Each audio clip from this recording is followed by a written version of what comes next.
I Cut Grass, LLC. Well, it's time to cut the grass again. It's been a couple of weeks since my last mowing, and my Red Wing boots finally gave out. The soles did. They were synthetic soles, and I didn't realize those can't be resoled, which is aggravating because the boots are in phenomenal condition. So I got myself a pair of Red Wing 606 work boots with the soft toe, and was fortunate enough to be able to get myself 2 pairs so I could cycle through them.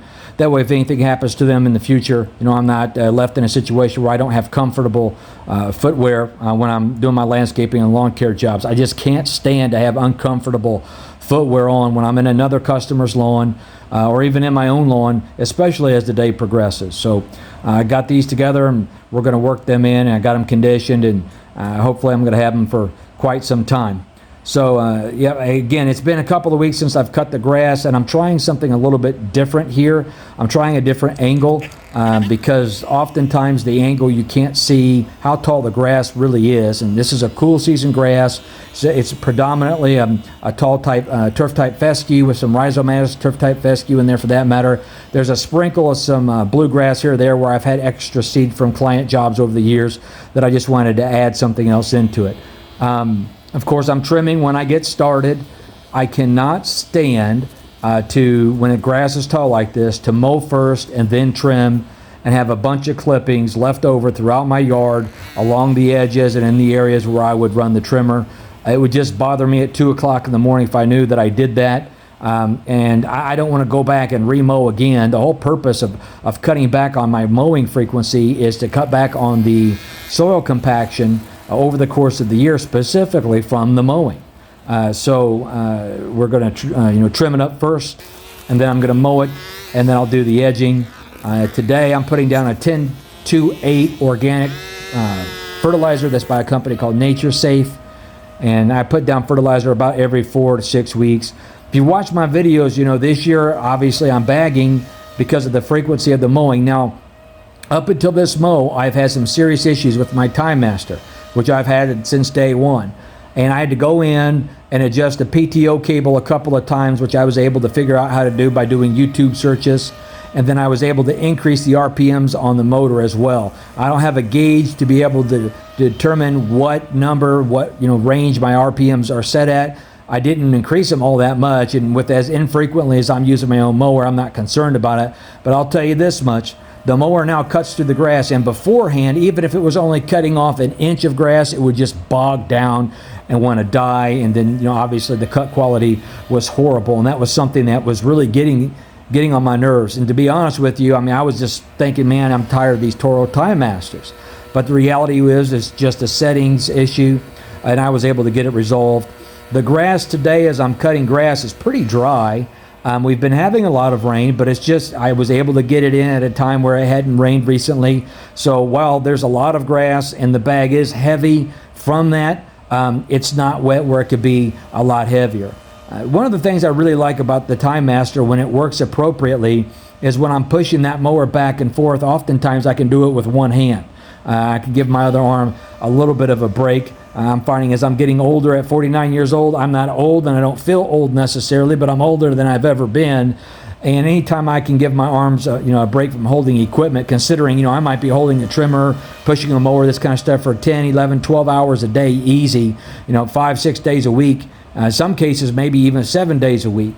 You can see it's kind of windy in the background with the trees moving about, so it was a little bit cooler out, but it wasn't cold by any means. And with the breeze, it was a great mow. I don't know, I enjoyed it. There are times where I do this and I can't stand it, and there are other times where I just love it. When I'm done mowing today, after I get that organic Nature Safe fertilizer down, which is essentially bone meal, I'm going to come back on. I'm going to put astraxabin and propiconazole down on the lawn. Those are both preventative and curative disease fungicides.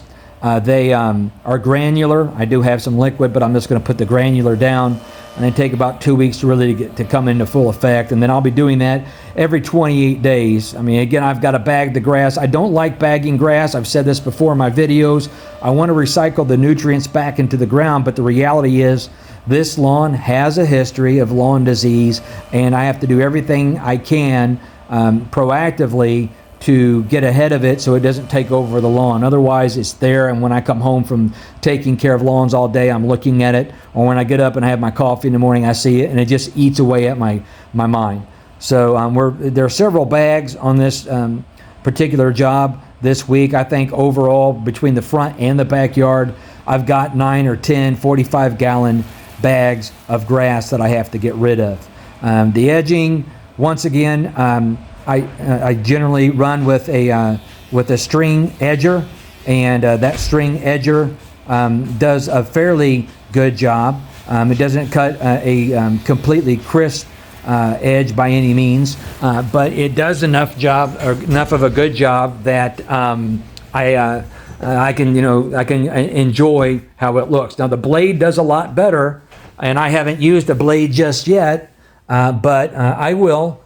Before it's all said and done, end up putting a blade down because it's kind of wavy with this trimmer edger this year. In years past, that hasn't been the case because I've had an actual deep edge on it, but I'm just not doing it enough to really be able to get caught up and to keep it straight. And along this area where I'm edging right now, the builders have put a 2x4 just under the turf, and I didn't want to dig the grass up and have to contend with that. So I left it in there anyway. And at some point, it's probably going to be hit. I mean, it's 13 years old, the lawn is now, and it hasn't so far, but Murphy's Law will be, as soon as I get out, the blade edger, it's going to do it. The blade edge, I will say this much, although it does provide a significantly more clean edge, one of the pet peeves I have about it is it has a tendency to strip away the seal coat over time, whereas the trim line doesn't as much. Now it can,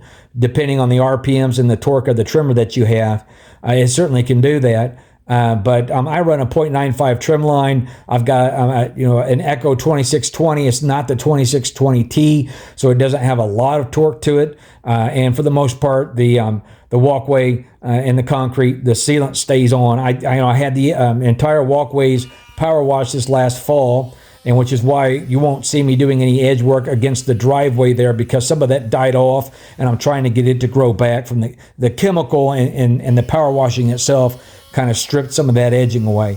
And then, of course, I'm going to come back after it's all said and done and blow everything off, because between the fungicide and the grass clippings, you have a lot of people in the neighborhood that walk their dogs or kids that roll through, and I don't want them exposed to anything at all. So we're going to get it completely blowed off and not have to worry about anybody's health or anything like that.